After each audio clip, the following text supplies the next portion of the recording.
I like to say thanks, Irene. Thank you, Irene. Does the Pope shit in the woods? Does a Pope? That doesn't make sense. That doesn't make any sense at all. It's not supposed to make sense. Jesus. Fair. See what he did there? See what he did there? I got it. There's a lot to get to in the show. I don't think we can spend a lot of time here in this cold open. I would like to say that this is our 300th show, so snaps to us. Well done. This is Bill's 200th show. I'm over 200. None of us have a perfect streak going. If that's true. If we have just a couple minutes here, I sent out a couple of our. Hold on, Bill's reading them now. Bill's reading the memories I sent now. I don't want to spend too much time on it. We might just do a whole show on the first year of Simple Minds Sports Show. But I just wanted to look back and give you a couple of the memories of our season one first 299 shows. The first one being when the Patriots signed Cam Newton. We were recording live, and Bill literally jumped out of his fucking chair. Mm-hmm.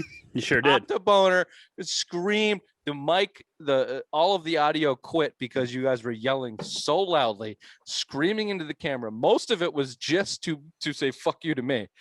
All of it was to say "fuck you." Less was about the Cam Newton sign. Most of it was just say "fuck you, Rich." They signed Cam Newton. Yep. I just wanted your reaction, and you caught it perfect. Headphone throw at the mic.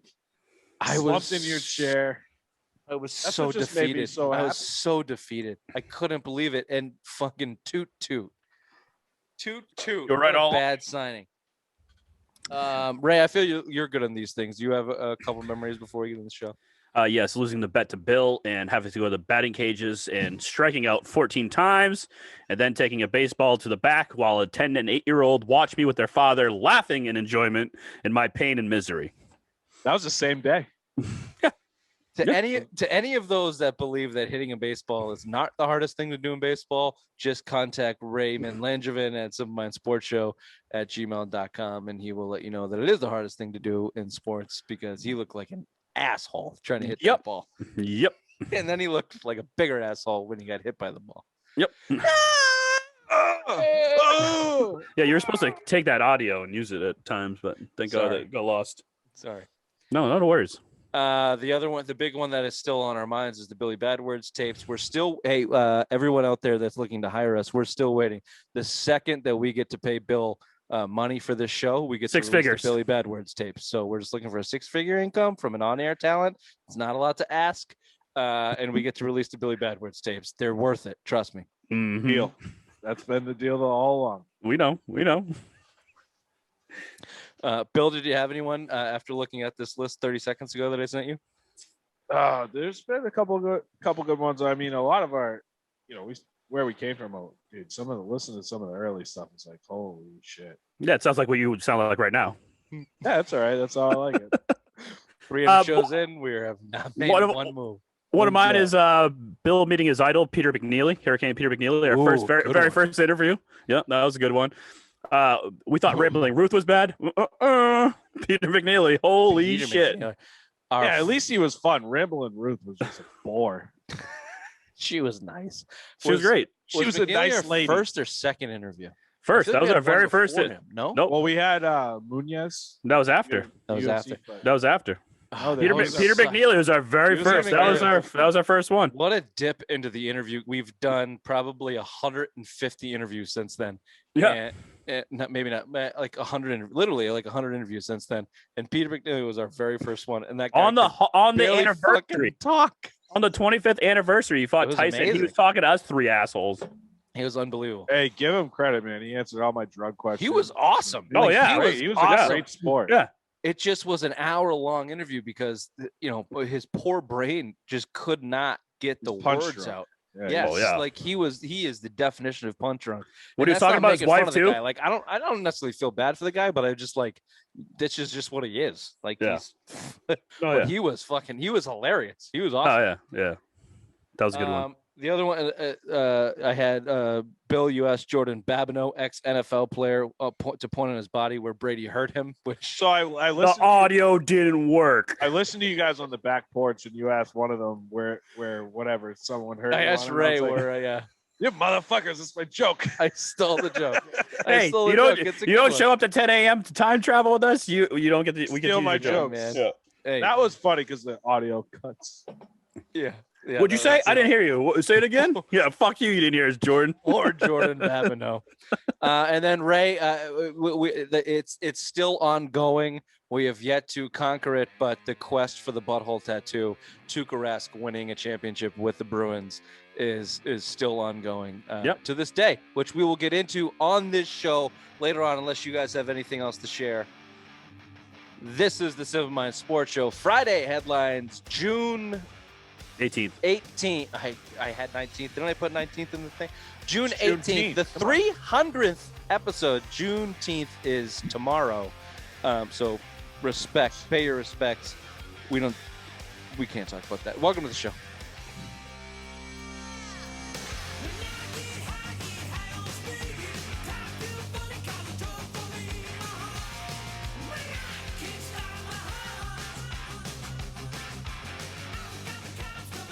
We lack the depth and intelligence to talk about that. We're going to talk about stupid fucking sports, if that's okay with everybody else, on our 300th episode of the Simple Minds Sports Show. And of course, for a majority of these shows, we are brought to you by White Birch Brewing, some of the best craft beer in New Hampshire, out of Nashua, New Hampshire. Ray, address, please. 460 Amherst Street. Head on down to the tap room, get yourself a flight, get yourself a pint, get yourself a brand new hat. Breaking news. Breaking news. That was breaking news the other night. Brand new hats down at the brewery, Bill. I'm surprised Fucking you're not wearing told one you now. They didn't have hats.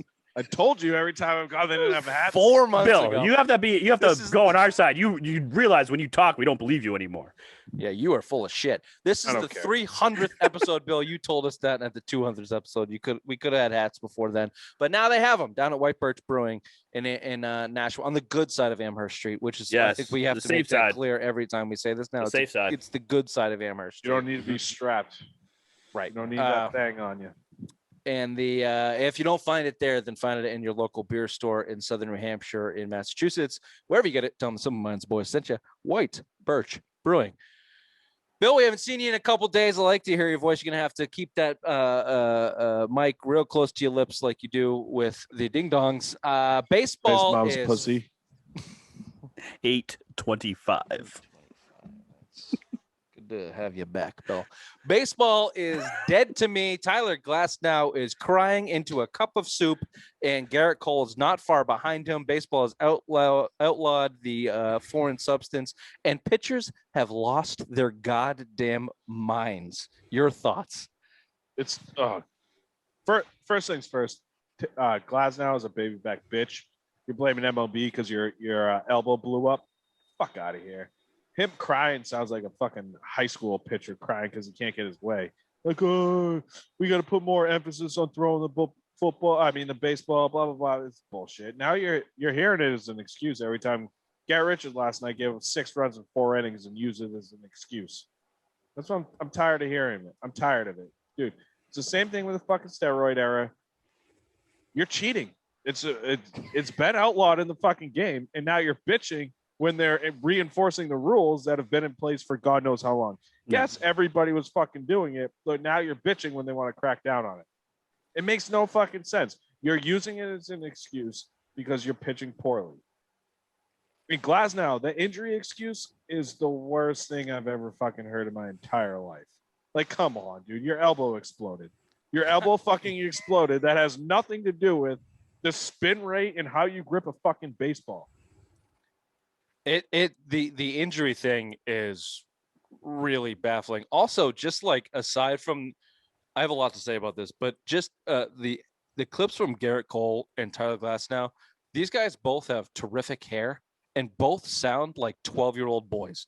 Like best not friends in Pittsburgh. For Pete's sakes. Not what they're saying, like their actual voices, the actual tonality of their voices. They sound like they actually sound like they're whining. Like, I can't believe they don't let me use this anymore in the game because I hurt my elbow and I blame it on them. They literally sound like that. Yep.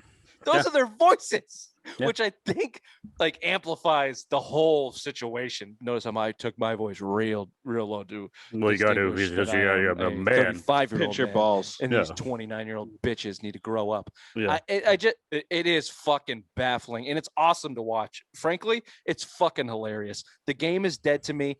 The Glass now doesn't have. I don't want to say that he has a point on his injury. However, the idea that these guys have been using sticky substances to pitch for years, called a decade, and then all of a sudden you eliminate every single thing, including sunscreen, including natural substances, by all accounts. Even though, let's get into the suspension and what they really are getting rid of the game in the game. So yeah, you are going cold turkey, and maybe that will affect you pitching, and clearly it has, because you've seen it across the league. The runs have skyrocketed in the past 2 weeks. Even that being said, that's not an injury excuse. That's not why your fucking elbow blew up. Your elbow blew up because you're 6'7". You've been throwing the ball as hard as you possibly can for years. You have an injury history. And it's an epidemic in baseball pitching. These guys Everyone has Tommy John. These guys all get Tommy Johns in the past 10 years. Every fucking single one of them worth their salt gets Tommy John, because they don't pitch. They throw as hard as they possibly can. So Do you think he's I'm saying sorry, that I lost as my train of thought. Go right. you think he's using that as an excuse to get paid though? 'Cause obviously you're out for the season. You're injured. Didn't he just get what's his contract? No, it's not as good as it's not as good as it should be. That's for sure. No, but I'm assuming if you get injured, you lose certain things in your contract. So I'm assuming if he's saying, Not basically, in baseball. No, you don't think so? No, it's guaranteed, baby. All that's guaranteed. Same thing with the NBA. Oh yeah. I'll tell you one thing, Rich. You brought up a good point about quitting cold turkey. I think now's not the time. Oh, that's another memory I have. Hold on. Stop me real quick. Remember when you quit cold turkey and you were an absolute cunt for 2 weeks? Yep. Mm-hmm. Go on, Bill. But no, I think baseball's outlawing it at the wrong time. I think you're 3 weeks away from the All-Star break. I think if you had waited to the All-Star break to make these changes instead of next week, you might not hear these pitchers bitching and complaining much, because now you got a window for them to kind of start weaning themselves off of the spider tack or bullfrog sunscreen, wherever the fuck they're using. Instead you just kind of do it midweek next week. You know what I mean? I think you got a break in the All-Star game. Usually you're off from Sunday to Thursday, Friday. Some teams, I think that would have been the good time to implement, rule changes right now. But again, I think that's probably one of the biggest issues that pitchers are having. It's the timing of the rule changes. Again, All-Star break's a perfect opportunity to make these changes now. And now you're waiting. Now you're doing it mid-June. So at least, something that's been 10, 20 years. I would have. That's the only gripe I have with it, but it should be outlawed. Bill, give me the opportunity to shit on Major League Baseball front office, and I will. Absolutely. If they wanted to make this change, they should have done it before the season. Two things on this. Report at the Sports Illustrated story that kind of broke this thing a few weeks ago was they were talking to teams in 2020 about this. So teams knew about it in 2020. And like all things, if you're cheating, you're not going to stop unless you're specifically told to stop or you're caught. Yep. Spygate, exactly. So, fuck you, Tyler Glass. Now you guys knew. The league has known about it. You've known about it. Everyone has known about it. Everyone knew this was coming. This is what baseball does. They did it. They let the steroid era go for a decade, and everybody more than that. They've been doing steroids 20 years, since right? 70. So my point is, Tyler Glasnow and your cold turkey injury excuse is bullshit. And anybody else that wants to jump on that fucking trail, Garrett Cole, it's bullshit. You knew this was coming down the pike for at least a year, at least a season. You could have made the adjustments in terms of what you use to pitch ball. The other thing, the fucking penalty, the 10-game paid suspension is bullshit. So just here's a clue for anybody that wants to speak out against the authority. Wait a second, shut the fuck up. This is anybody that's tweeting, anybody that's doing angry anything. If you're angry, shut up, breathe, wait. Because hey, Tyler, you're gonna get to use your shit again. You're going to get to use your shit again. If you think the MLB is going to suspend their best pitchers now with a 10-game paid suspension, you're out of your fucking mind. Look at the history of the way baseball has worked. Look at the suspension that came down. You have an epidemic in your game. Pitching, you had the most no-hitters in the 2 months of your season that you've had in 7 years. Great achievement. You had the lowest average in your league for your entire existence, which is over 100 years, and your penalty for that is 10 games paid. That's 2 starts, Bill. That's 2 starts in 156 game season. If you don't think that all of these guys are going to go use this shit now, you're out of your fucking mind. You're out of your mind. They're going to go pick some poor schlub on Milwaukee and suspend him for half the season or whatever. Nope. With two offenses or whatever they determine to be. It'll probably be the Red Sox, as a matter of fact. Nope. I already got the pitcher. I already got the pitcher. It's bullshit. Go ahead, Ray. I already got the pitcher. It's going to be David Price because Fortnite just has a new season out. He's going to get suspended for 10 games so he can go and fucking There you go. game his life away. It's not even games. Lamb. He's a martyr. Days. It's not even Days. It's It's 2 games. It's 2 games. It's paid. It's bullshit. So this is why the whole Tyler Glasnow, Garrett Cole, and let's dive into this. Bill, I think you watched it live. Garrett Richards of your Boston Red Sox, whose ERA has doubled, who you just swept the Braves. You gave up 16 runs in 2 games. Bills Braves. You scored 20 on Bills Braves, and you actually were managed to win that series. Garrett Richards' comments after this game were like a toddler that you took his Bubba away. It's just a high school pitching, dude. It's the same thing. I gasped. You used to pitch in high school. It'd be like you bitching that you didn't get called strikes or you couldn't use your fucking sunglasses or anything to pitch. Like, that's exactly what you're bitching about. Like, what pissed me off the most about his comments last night is the night before, JD Martinez basically said, yeah, we don't use this. We don't use this. Our team doesn't use this. But then you have one of your pitchers, free agent signing, I can't use it. So obviously my ERA is tripled. Bill, can I ask you a question? You might know this because you're a Rain Man and you might be able to guess it based on what we're talking about. Do you know who has the highest spin rate of their curveball in the major leags? Matt Barnes. Garrett Richards. Wow, you know how many curveballs he threw last night? None. 0. But he doesn't use it. JD Martinez is coming out telling he doesn't use it. Fuck you, JD Martinez. Are you kidding me? Baseball. Are you kidding me? They just can't get out of their own fucking way. No, but did you hear Cora's comments? Oh, so great. Go ahead. What? When he was like, I came off a suspension. I know what it's like, blah, blah, blah, blah, blah. That's him covering his own ass because he knows his guys are cheating. Because he's won. Oh yeah, he's won. Setting up his alibi right there. Exactly, because you're coming off a year suspension for cheating, sign stealing electronically, trash cans, all that bullshit, and now you're coming out and saying like, yeah, we don't do it. You're covering your own ass. The managers usually never get popped for this shit. Cork bats, suntan lotion, any of that shit. Pine tar with Pineda with the Yankees. All those guys never. The managers never get popped, but also the managers have never come off a year-long suspension for cheating. So he fucking knows like he's 1 strike away from probably being banned for a very long time. And for him to come out and basically say, I've talked to the guys, I know it's embarrassing coming off a suspension, I just wasted a year. You don't want that on your record. That's setting up an alibi. All these guys in the Red Sox are cheating. In the main culprit, Matt Barnes. Yeah, guy's 31, having a fucking career year. He's blown 3 saves out of 18, 19 chances right now. And I mean, you've seen attacking hitters. Bullshit. His spin rate. They're number 3 in the league in spin rate increase. This year or the last couple of years? I've never seen anything so apparent. Even Spygate wasn't this apparent that you cheated, and they cheated. And now you have pitchers saying it. Yeah, we use it. Yeah. Like, come on. Everybody. Baseball's the easiest sport to cheat in. Clearly. It's baked into the game, Ray. Yeah, it's baked into the game. Since the game has existed, you're supposed to cheat a little bit, and this is where I have the problem. Look, I honestly like Garrett Richards, Garrett Cole, Tyler Glasnow. Shut up, because look, the game's gonna come back around to you. Just have a clue, have a fucking clue about what is going on and what is happening. The game will come back around to you. Garrett Richards, it's just supposed to be, competition. I don't know what's going to happen. I don't know what's going to happen in the competition. Dude, the league has been hitting at a league-wide average, the worst it's ever been in over 100 years. 238. You but I'll don't tell you want what. competition. You want to be able to spin the ball and get $10 million a year again next year, and you can't because you suck. Shut the fuck up.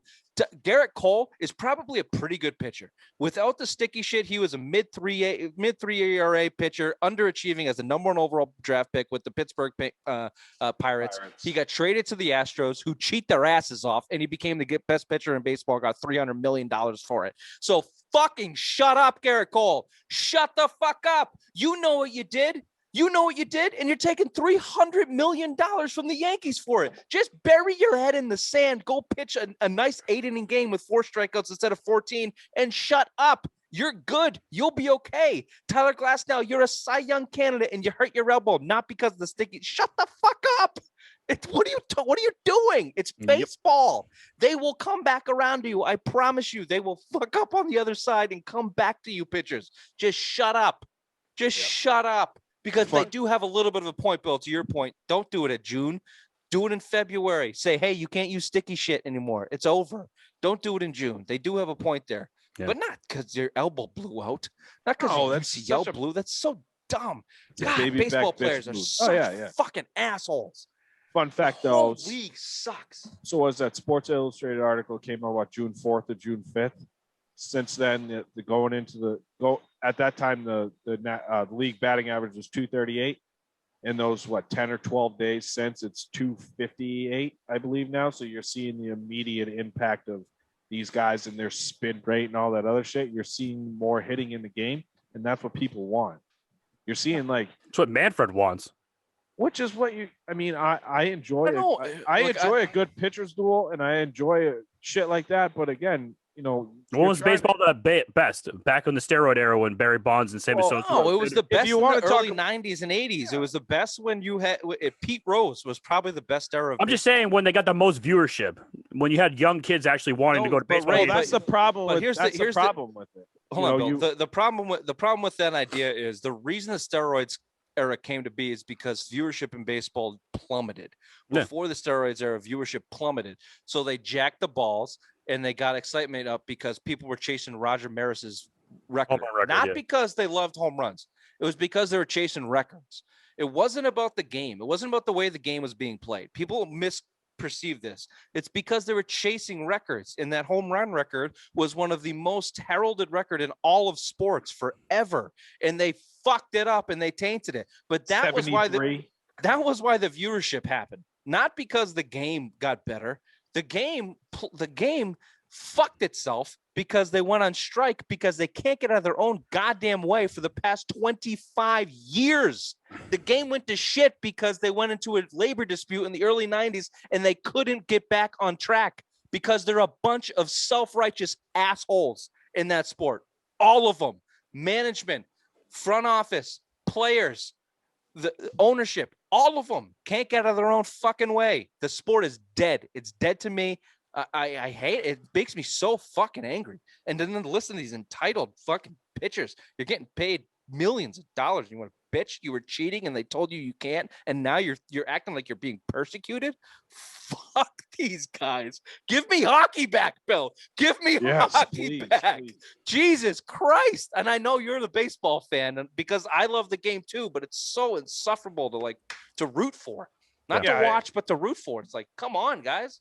And like I said, I kind of give Manfred a little credit trying to crack down on this. I mean, what's the best way to get viewership and kind of relate to the younger, generation of players or fans? It's offense, right? Offense. And again, I just said it. You're up 256, 258 in the 10 days, 12 days since. So, I mean, this is how you're going to get viewership back in the game. We've always said baseball is a dying sport. The average age is 55 to 60 in an old folks home, retirement communities. That's it. Or jail cell. Or jail cell, wherever you want to call it. But anyways, this is why they're doing it. This is why they're cracking down. They don't give a shit about the players. They don't give a shit about any of that. They want to bring the viewers. This is all about viewership and all about getting younger fans in the game. And this is what you're seeing in Ken Griffey Jr. and this is what you're seeing in Theo Epstein. these are the changes that you're seeing in the guys that have grown up in Major League Baseball. I mean, Epstein was a GM at 31 years old, 30 years old. Yeah. You know what I mean? And he's been in the game since 03, 04, as GM as the Red Sox. And now you're seeing the changes. We all hope these are the things that we're going to make the game better. Now they're attacking one thing. Now you're going to start attacking your shifts, things like Theo, sorry to interrupt you, but Theo's a good guy to bring up. And I listened to Tony Mass today on the baseball show, whatever, on 95. Love that show.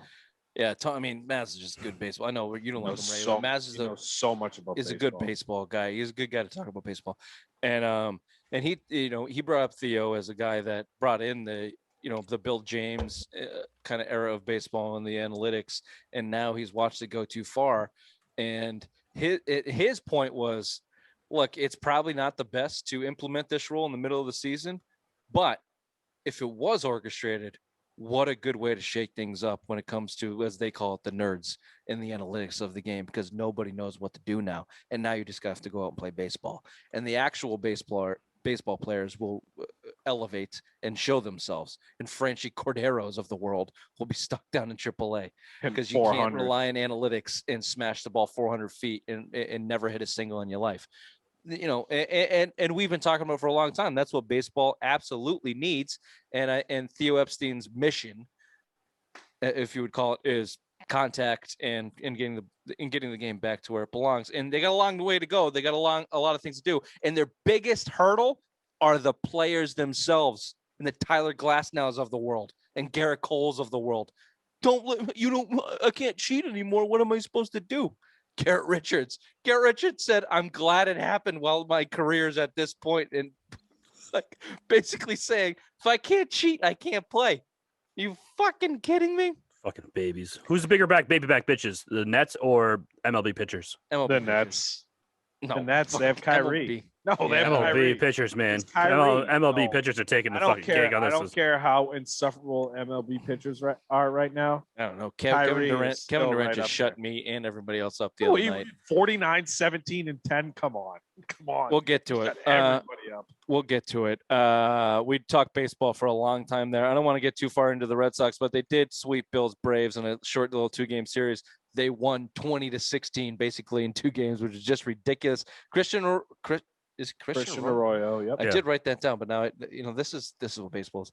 He's been big, man. He's been big for a long time. Hopefully he can big grand slam, the first grand slam of the year for the Sox, put them ahead. They held down that lead. Like you said, Bill, the other thing that came out of this game to me, JD Martinez was asked about the pitching and the sticky stuff. He's been outspoken about it all year long. Let me just say for anybody listening to JD Martinez, we ripped him for his comments earlier this year about launch angle. And it's not just about the hitting, it's about the pitching too. And we said, fuck you, buddy. It's not totally about the pitching. We weren't thinking that this was a foreign substance issue. Issue a little bit of an apology there to JD. Clearly, he was trying to play the back channels there, which I respect, other than Josh Donaldson, who says, I got a catalog of pitchers cheating. I'll throw it out on YouTube. Yeah. Fuck you. JD said, look, there's guys doing shit that you don't know about. That's why we're trying to launch the balls, because we can't hit it because they're 99 miles an hour dropping off the plate because they're using fucking space glue. That's what JD was saying. So apologies to him. Bill? Never. Okay, No. Okay, good. No. Fine. Then do you want to apologize for your Diamondbacks, your Arizona Diamondbacks, who have lost 22 consecutive games on the road? That's a 23 fucking record. 23 today. Very good. You want to apologize for that? Yeah, fun fact, Vladimir Guerrero has 18 home runs since the last time the Diamondbacks have won on the road. What a club. What a club out there in Arizona. Suns in 4. Okay, boys, we're going to have to do this a little. We're half the show here. We got Patriots, we got Celtics and NBA. And then I just want to hear Bill rant about the Bruins running it back. So let's start before we move on. Let's start with Patriots Mini Camp that closed up on Thursday or Wednesday. I've lost yesterday, Wednesday. I think Wednesday was the last. Okay. Day. Either way, it's Cam versus Mac. Max versus Cam Stidham. The report said at camp, Mac had a really good day, got most of the reps. Ray, I think last time we talked, that was the news. Mm-hmm. And then the day after reportedly Cam Newton pouted on the field. Cam got most of the snaps and put on a pretty good performance as a quarterback.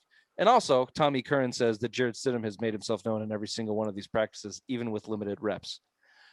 Just give me your thoughts of the quarterback situation as we leave mini camp here and before training camp starts. Go ahead, Ray. Basically, you have Cam Newton who bitched and had footage of him overthrowing all his receivers in the end zone. Well, and yeah, it doesn't look good.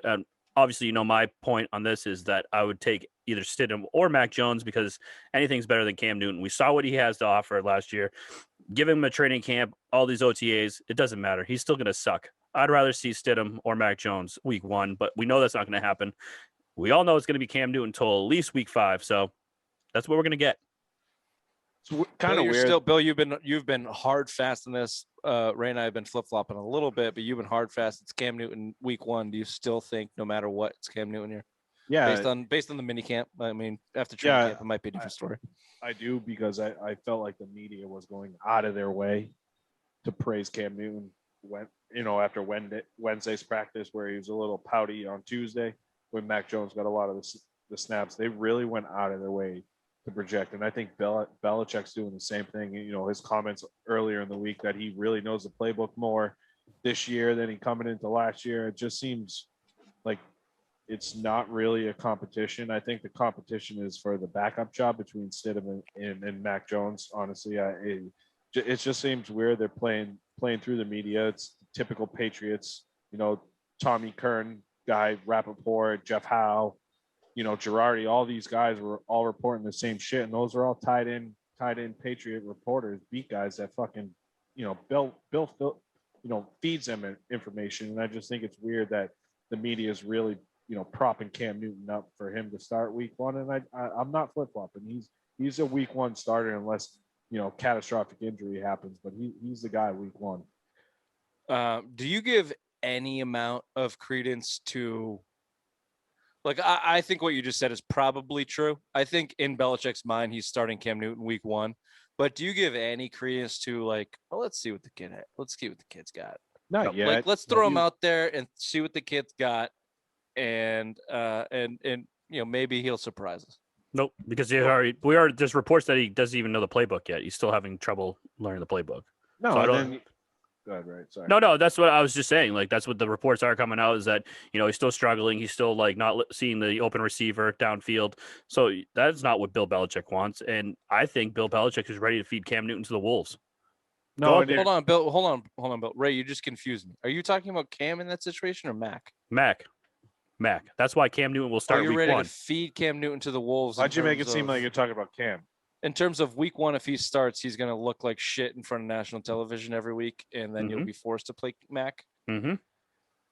Okay. I don't think that looks good on him as a coach, being able to pick their starting quarterback, and the first one being Cam Newton, and he sucks. Why? Why would you want to do that to Mac Jones, though? Why would you want to feed Mac Jones to the wolves, get him all his motivation, all his confidence gone, come week 1 and week 2 and getting blown out, and then Brady coming here week 4, get blown out? Why would you do that to a rookie quarterback? Why wouldn't you do that to a veteran quarterback? Let him go to feed to the wolves, look like shit, lose all his confidence, and say, "Hey, I got this rookie here. Let's do it."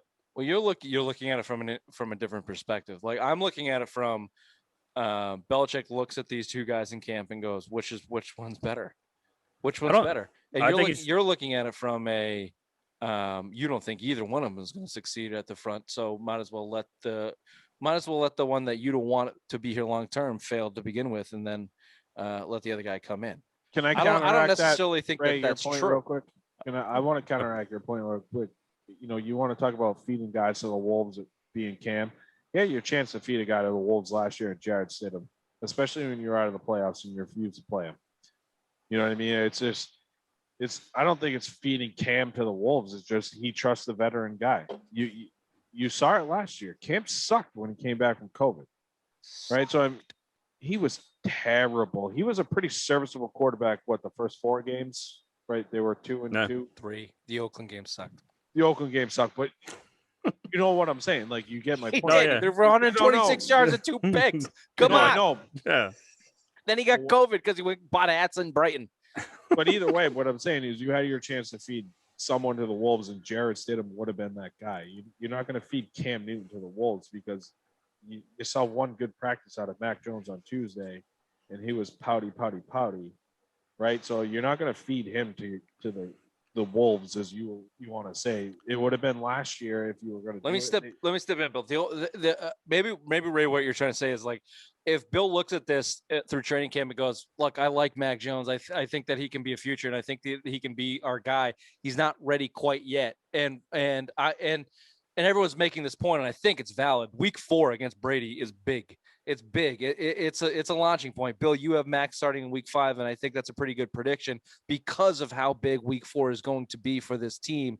It's going to be a dick-sucking fest for Brady, too. Belichick's ego might be bigger than week 4 in Brady. It might be bigger. And if Belichick looks at Cam and Mac, and if Cam absolutely sucks, Ray, Nikki made this point on the Tuesday show or the Wednesday show, sorry. If Cam Newton sucks like he sucked last year and Mac Jones is playing well in practice, Cam Newton's not going to have the locker room like he had it last year because Jared Stidham reportedly sucked too, right? But if Cam Newton sucks and you have expectations, you have $250 million into this roster right now, and you have expectations to go out and win, unlike last year, and Cam Newton is the reason you're losing, you will lose that locker room no matter how fun and cool and hip Cam Newton is. You'll lose the locker room because you're losing. And these are competitors. There's rumors right now that they're already, half the locker room split. Right. Ray had said that on the Wednesday show. And they're half the locker room wants Mac Jones to start. And I wouldn't bet as half the guys that want Mac Jones to start are the guys that were on the team last year and saw what Cam Newton's going to do. David Andrews is number 1 on that list. Mm-hmm. David Andrews has been working with Mac Jones at every single practice before and after, working with him and working through the protection, working with him and working. That's a leader. Remember, that's what we said. also hates Cam Newton. He didn't want to sign here because of Cam Newton. Yeah, he's from Georgia, so don't make this a racist thing. I just think David Andrews goes, Cam Newton blows. Like, I don't want to fucking play with this guy. Well, he played with Tom Brady for so many years. Yeah, Tom Brady. Like the fucking Cam Newton. The only guy that likes Cam Newton is fucking Belichick. Or I was going to say Cam Newton. And Cam Newton. All right. That's a lot of quarterback talk, and we have a ton to get through still. So let's shift. Let's go to the rest of the Patriots roster. I want to start with defense. Reports are that they have looked good. They have had consistent pressure on their quarterbacks. Uche especially. Uche is on the top of the list in the latest Herald report.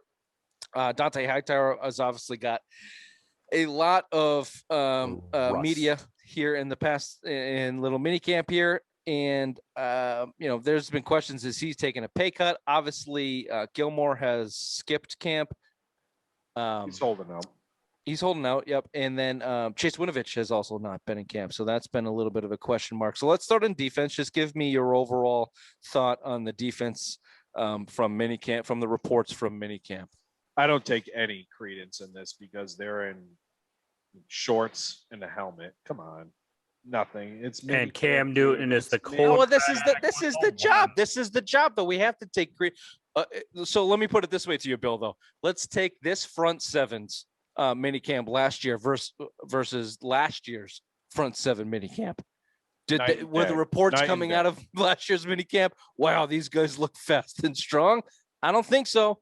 I don't think so. You have to. Kyle Van Noy, Dante Hightower, Josh Uche, Matt Judon, and the bulk that they put up on that defensive line, you have to think that I get it.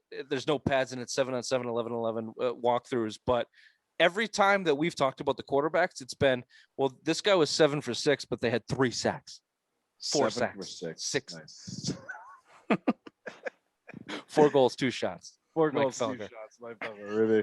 No, I mean, the biggest thing is you redid your front 7. That was probably the worst outside of the wide receiver position on your team last year. So, as a Patriots fan and someone that, a show that's in the media where we want to buy the defensive hype. And the reason is because that's their bread and butter this year, right? We've talked about Stephon Gilmore.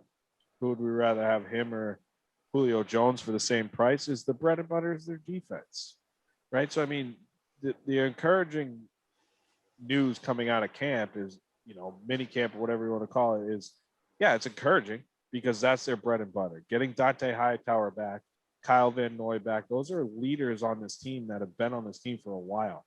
You know, Kyle Van Noy came in 2016, I believe.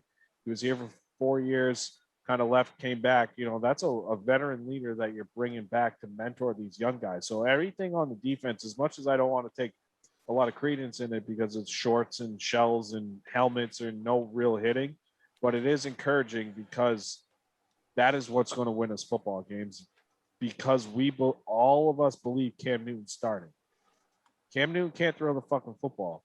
You're going to win close games, and what you're going to win close games by is this defense. And you just retooled it. You retooled your front seven that was 29th in the NFL last year in run defense. You retooled it. So everything that we're hearing out of camp right now, positive signs. But it's mini camp.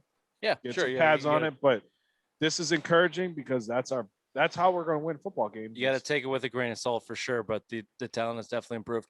Ray, your thoughts on the front seven, but also lead us into the wide receiving core. We've heard drops from Aguilar. We've heard about reports from Kendrick Bourne.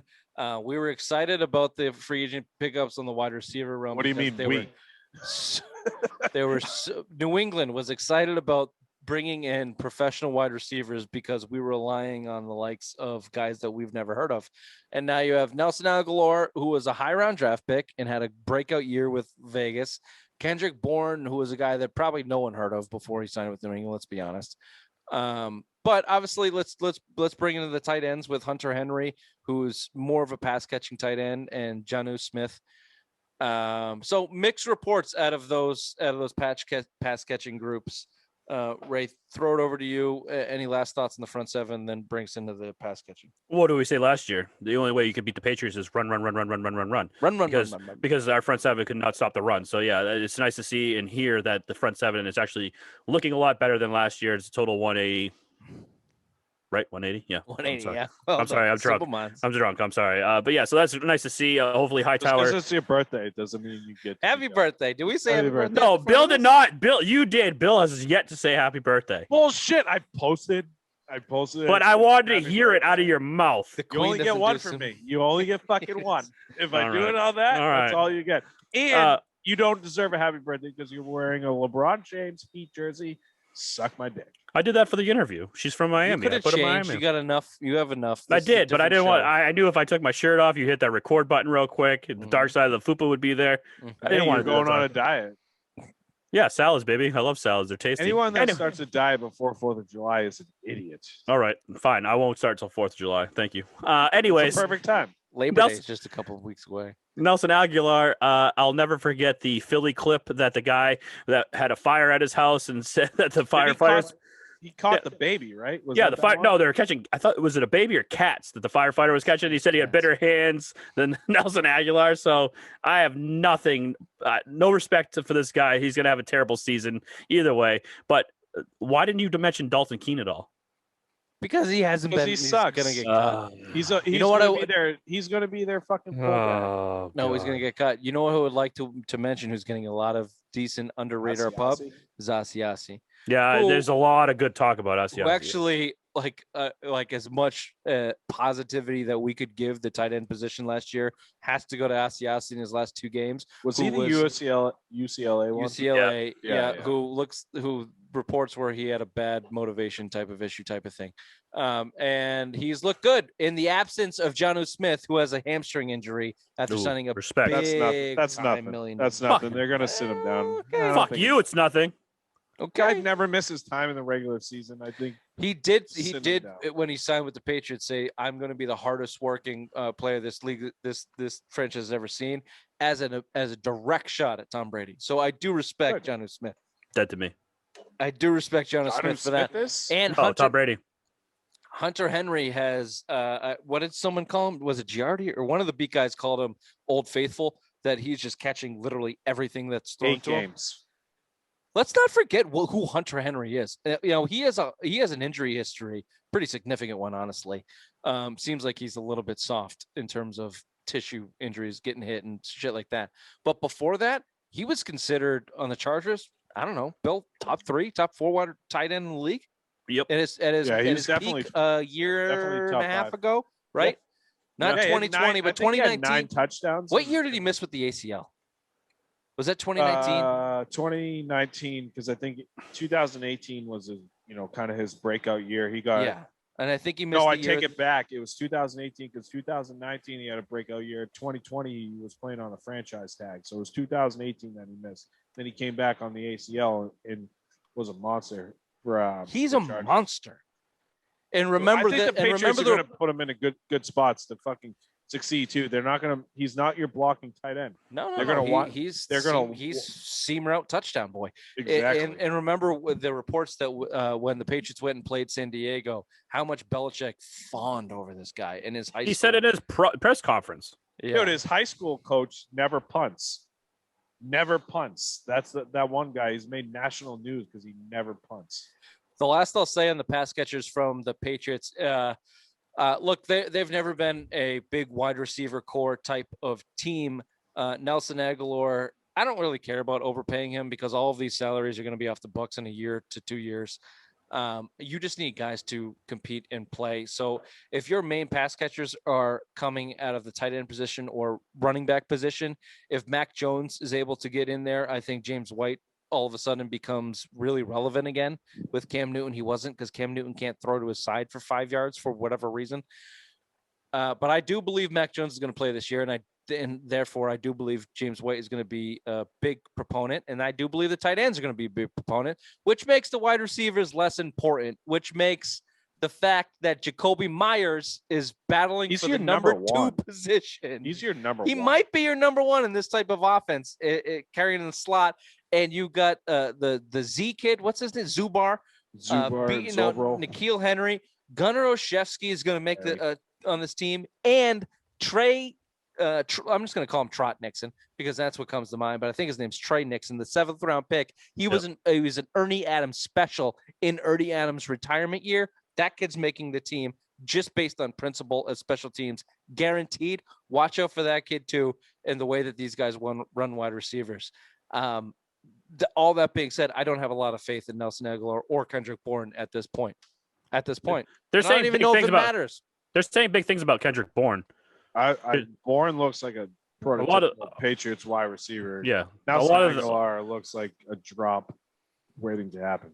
A lot of the NFL guys are saying that he's going to be the breakout star. Watch out for this guy. Kendrick Bourne is going to put up some monster numbers, which would be nice. But I mean, I don't know if they know this, if the NFL guys know this or not. But Cam Newton's going to be throwing him the ball, so can't be a breakout star if Cam Newton's throwing you the ball. Can you catch with the shoelaces?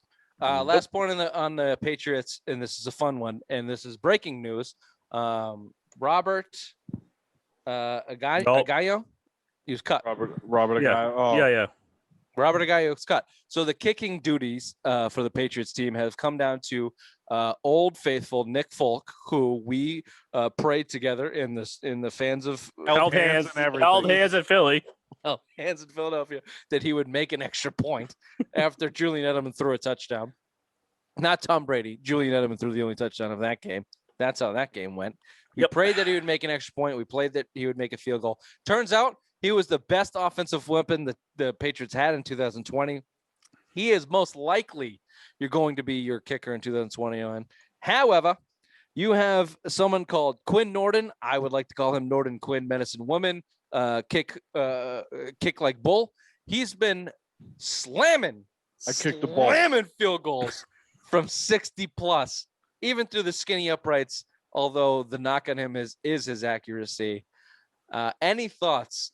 As much as kicking is what it is, with a team like this, and if Cam Newton's your quarterback, you're think how many times they went for 4th down because Nick Folk couldn't kick a 45-yard field goal. Yeah, it's big. Dude, he was 24 of 26 last year. Belichick clearly has a hard on for the veteran guys. You had Young Hung Koo or whatever. Young Ho Koo. Young Ho Koo. You had him on the practice squad. They got, he got picked up by Atlanta, and he was one of the highest scoring players in the NFL last year. He's just got one of these things. I mean, Folk's the guy. I thought Folk was very solid at one point. I think he made 23 straight kicks. He was, Bill, but he couldn't kick anything beyond 45, and you ended up sacrificing. He had 250-plus yard field goal. That's true. He had barely went through the. Doesn't matter. Did they go in though? 50-plus. Like I'm not. He hit him, Bill. But let me ask you this question: How many offensive possessions did they give away on fourth down because they did not really like they left it to Folk because those were game winners and that's no time left in the clock type of thing. But how many offensive possessions did they give away because they didn't trust him at 48 or 47 or 46? You can go back to Gostkowski in the fucking Super Bowl against the Giants in 07. They passed up a 48-yard field goal to go for it on what, 4th and 8? Well, isn't that my point? Isn't that my point? If you got a guy that can clean it from 50, don't you want him? Don't you want it? If you got a guy that can clean it from 50 with 10 yards to spare, don't you want that guy? Over a 30-year-old Nick Folk who's money from 30 yards in. Ray could be money from 30 yards in with a fat hamstring. You hope Dr. Quinn, medicine woman, could finally get the Norton Quinn, medicine woman. Damn it, come on, put some respect on his name. Whatever. You got Adolf Hitler last year in the 5th round that you hope would be. He was the first kicker drafted last year, so you'd hope that he was the guy. But obviously, Belichick's got a hard on for Nick Folk. He likes guys that can kick him with. Ray, do you got an opinion? I'm kick like Bulk. Give me someone new. Give me something exciting at the kicker. Yeah, give me some of that. If you're 60 yards out, you can think about it. So this kid is 119 for 124 back in Michigan for his career. 119 for he's only missed 5 field goals.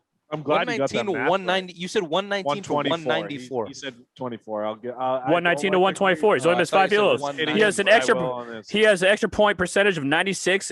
Field goals made 42.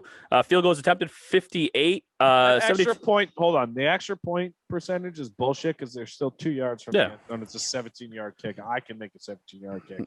His field goal percentage is 72.4. You can't even play basketball for an hour without dying. Fuck off, Rich. 2 hours. We have to stop the show. We've gone too long. We've gone way too long. This has been the Simple Mind Sports Show. Friday headlines, June 18th. We'll do the after show. We'll see where we get on Sports Talk. If you want to listen, feel free. Raymond, happy birthday. Bottom of the totem pole of Dumb. Dr. Big Mac, the obvious one. Thank you for everything that you do. The dark side of the FUPA scares me every night. You're welcome. Bye-bye. Bye-bye. Bye-bye.